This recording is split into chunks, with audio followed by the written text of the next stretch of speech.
बंजा रे बंजो ओ ना रे बंजा, ओ ना रे आना रे ओ ना रे बंजा। मैं इस कमीने को नहीं छोड़ूंगा, चाहे कुछ भी हो जाए।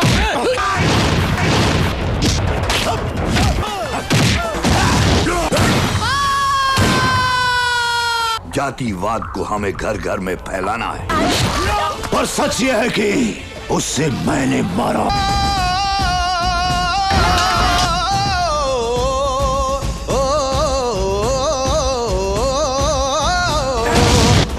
आज के बाद इन जैसा कोई भी आया तो उसका यही अंजाम होगा। युवाओं में रील्स का क्रेज किस कदर हावी है यह आम लोग सभी जानते हैं, लेकिन रील्स का क्रेज अगर आपका कैरियर बन जाए तो इसे कुछ और ही कहा जाएगा। रील्स का मतलब बिहार और झारखंड में वो नाम है संचिता बसु का। संचिता बसु अब रील्स के दायरे से बाहर निकलकर फिल्मों की दुनिया में कदम रख चुकी हैं और ऐसे में खुद रांची आई हुई हैं संचिता बसु, तो उन्हीं से जानते हैं कि रील्स का क्या जो कैरियर में उतार चढ़ाव होता है वो कितना महत्व रखता है। संजीता जी, सबसे पहले आपको बधाई, क्योंकि रील्स अधिकतर जो पेरेंट्स हैं वो रोकते हैं, लेकिन आपने इसे कैरियर बनाया और ये कैरियर बनने की दिशा में बड़ा सिद्ध साबित हुआ। क्या आगे रूट प्लान है और रील्स कैसे आपके जीवन में सहयोगी हुई? सबसे पहले thank you so much for this channel और आप सबका शुक्रिया। आप लोगों ने बहुत बहुत ज़्यादा प्यार दिया है हमारे सीरीज़ को और जिस वजह से मैं रांची भी आई हूँ। सो बेसिकली मैं बोलूँ तो हमेशा मैं कहती हूँ कि रील्स जो है वो रूट रहा है मेरा, क्योंकि कहीं ना कहीं रील्स से मुझे लोगों ने पहचाना है और मुझे आगे भी जो भी काम मिला अभी तक फॉर ठुकरा के मेरा प्यार हो या मैंने जो साउथ मूवी की, वो सब का जो रूट है वो मेरा रील्स है और रील्स से लोगों ने मेरे चेहरे को पहचाना है, वायरल हुई रील्स। तो बेसिकली जो रीज़न है मेरे अभी तक के ग्रो अप होने का वो रील्स ही रही है। अच्छा, रील्स के जरिए आपने फिल्मों में कदम रखा, कैसे ऑफ़र मिला फिल्मों के लिए? तो जब मैं रील्स बनाती थी, पहले मैं टिकटॉक बनाती थी, उसके बाद उसके बैन होने के बाद मैंने रील्स बनाना स्टार्ट किया कोरोना टाइम में। उसके बाद वन ऑफ द रील्स मेरा वायरल हुआ एंड कुछ एक रील मैंने एक सॉन्ग पे बनाई थी जो शायद अक्षय कुमार सर का सॉन्ग था, मेरे दिमाग में वो क्लियर नहीं है। उसी वीडियो के कारण मेरा सिलेक्शन हुआ था साउथ मूवी में और मुझे कॉल आया था हैदराबाद आने के लिए एंड फिर मैं वहाँ गई और मैंने ऑडिशन दिया। उसके बाद मेरा सिलेक्शन हुआ वो फर्स्ट डे फर्स्ट शो। मतलब मेरा पहला जो कदम मैंने रखा था तो वो साउथ की तरफ से रखा था और वहीं से मेरा सिलेक्शन हुआ था। ये फर्स्ट डे फर्स्ट शो में क्या कहानी है और आपकी भूमिका क्या रही हो? मैंने उसमें एक लीड हूँ मैं उसमें और मेरा जो कैरेक्टर है बेसिकली ये फुल स्टोरी एक टिकट पे रहती है।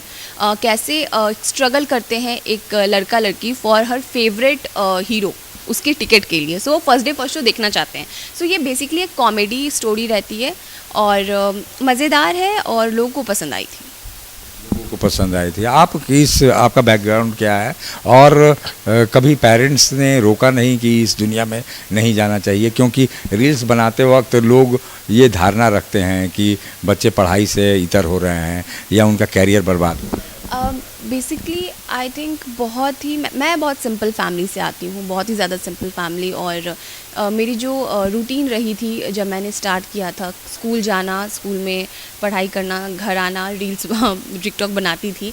बट मुझे कभी भी, क्योंकि मेरे पापा बिजनेसमैन हैं तो ज़्यादातर घर से बाहर रहते थे, तो उन्हें पता नहीं था जब मैंने स्टार्ट किया था ये टिकटॉक वगैरह, बस मम्मी को पता था।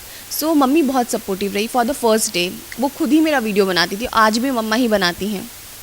तो हम लोग ने जब ये जर्नी स्टार्ट किया तो हम लोगों ने कभी कुछ सोचा नहीं था कि हमें इसी लाइन में जाना है या this is the career.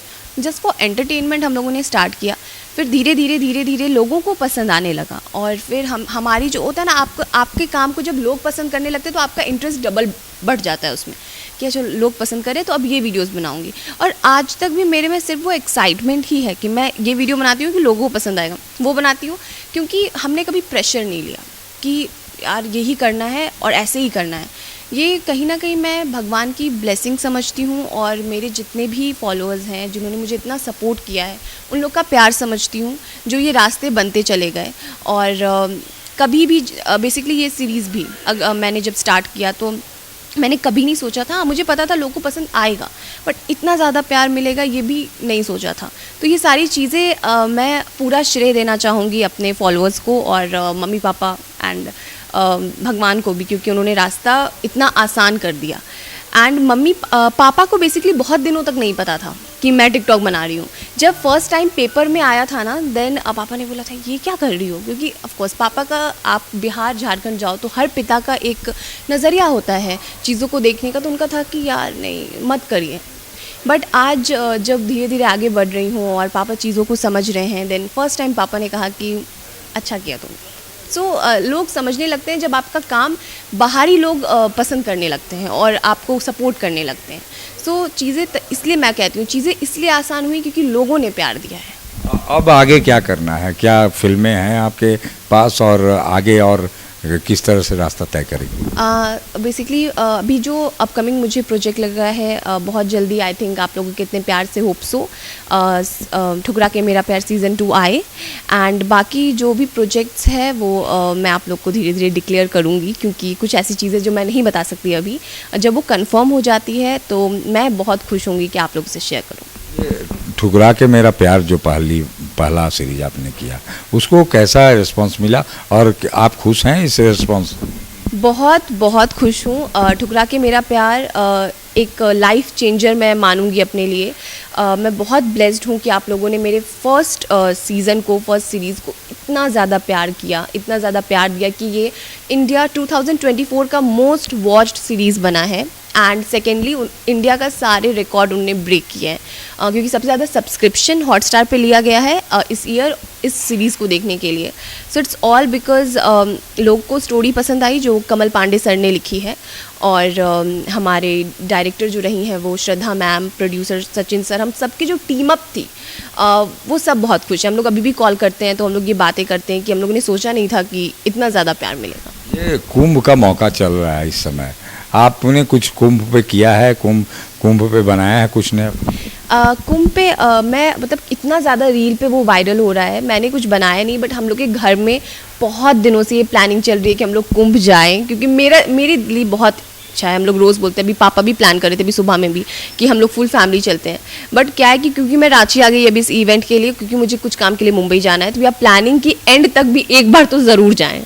Yes, कुंभ में अपनी फिल्म का कुछ करना है वहाँ पे? फिल्म का तो कुछ नहीं करना है अभी फ़िलहाल, ऐसा कुछ प्लान नहीं है। बट होता है ना कभी कभी मूवी से हटके या करियर से हटके कुछ एक ऐसा कनेक्शन फील होता है। अभी जिस तरीके से ये वाइब चल रही है महाकुंभ की, और हर जगह आप न्यूज़ में पढ़ो, तो एक ऐसा कनेक्शन होता है कि जाऊँ, एक तो कुछ ऐसा काम करो जो लगे कि सबको बता सकते कि मैंने भी कुंभ नहाया उस महाकुंभ में।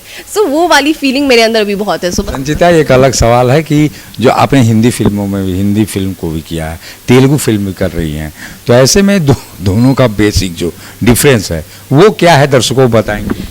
बेसिकली जब मैंने तेलुगु किया था तो इट्स कम्प्लीटली डिफरेंट। आपको पता है मम्मा मेरी जब वीडियो बनाती थी बहुत छोटे कैमरे से, जो हम लोग का फ़ोन का कैमरा होता है, और सडनली आप जाके खड़े हो जाते हो एक बड़े कैमरे के सामने जिसका आपको कोई आइडिया नहीं होता है। तो जो मेरा फर्स्ट डे था मैं बहुत ज़्यादा नर्वस थी, और बेसिकली सेकेंड चीज़ ये कि लैंग्वेज मेरी नहीं थी, तेलुगु कम्प्लीटली डिफरेंट लैंग्वेज। पर एक मेरा प्लस पॉइंट था, मैं रट्टा मार हूँ, बहुत मतलब मैं रट जाती हूँ चीज़ों को। मैं मैथ्स में बहुत ख़राब थी, बहुत गंदी, मतलब मेरा मैथ्स बहुत गंदा है, पर मैं रट के एग्ज़ाम देती थी मैथ का, तो मैं 60-70 मार्क्स आ जाते थे।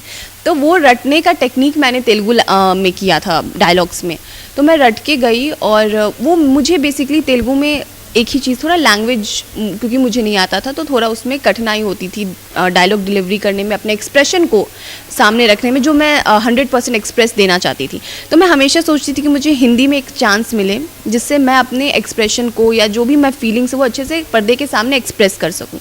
तो इसलिए मैंने कहीं ना कहीं मुझे ऑफ़र मिला ठुकरा के मेरा प्यार। तो हिंदी जब मैं करती हूँ तो हिंदी में मैं अपने फीलिंग्स को दुगना एक्सप्रेस कर पाती हूँ, क्योंकि वो मेरा लैंग्वेज है, मैं दिन रात उसे बोल रही हूँ। सो बस यही डिफरेंस है, बाकी तो एक्टिंग वही है, इमोशन वही है, और आपको सिर्फ अपने इमोशन को आपके दर्शक तक पहुँचाना है। आजकल रील्स का बड़ा क्रेज है, जो रील्स बनाने वाले हैं वो काफ़ी तादाद में हो गए हैं। उन रील्स बनाने वालों को कुछ मैसेज रहेगा आपका? ऑफ कोर्स मैं ज़रूर मैसेज देना चाहूँगी। मुझे अभी बहुत सारे मैसेजेस आते हैं कि हम सब भी रील्स बनाते हैं, हम सब भी चाहते हैं, कोई ना कोई एक्टिंग करना चाहते हैं, कोई एज अ रील्स ही बनाना चाहते हैं। तो आई वांट कि आप लोग प्रेशर मत लो। इट्स नथिंग कि आप प्रेशर लेके काम करो कि मुझे यही करना है, ऐसा कुछ नहीं है। कभी कभी आप जिस चीज़ को लेके बहुत ज़्यादा प्रेशर लेते हो वो चीज़ें नहीं होती है। मैं अपने लाइफ का एक एक्सपीरियंस बता रही हूँ। मेरे साथ ऐसा होता है कि किसी चीज़ को लेके मैं बहुत प्रेशर लेती हूँ कि मुझे यही करना है, वो नहीं होता है। सो मैं बहुत ईजिली डील करती हूँ, मैं ज़्यादा नहीं सोचती चीज़ों के बारे में, तो वो होता है। तो आप प्रेशर मत लो, जस्ट उस चीज़ के लिए आप 1-1%, 2-2% रोज़ मेहनत करो और प्रेशर बिल्कुल मत लीजिए। एंड जैसे रील्स बना रहे हैं, रेगुलर अपने स्माइल के साथ, खुशियों के साथ रील बनाइए। ये संजीता बसु हैं जो रील्स से फिल्मों के सफ़र तक की दूरी इन्होंने तय की है। और ऐसे में रील्स बनाने वालों को एक बड़ी सीख इन्होंने यह भी दी कि लगातार निरंतर प्रयास करते रहिए, शायद आप सफल हो जाएंगे और शायद रील्स के जरिए सिनेमा भी आपका मुकाम होगा। सहयोगी शिल्पी के साथ अशोक कुमार, मुखर संवाद, रांची। जब टूटती है आस, जब थकती है सांस, जब रूठते हैं अपने, मुंह मोड़ता है जमाना, जब अंगड़ाई लेता है संकल्प, फिर बनती है कहानी, बनते हैं अनमिट निशान। देखिए मेरे साथ संघर्ष की दास्तां।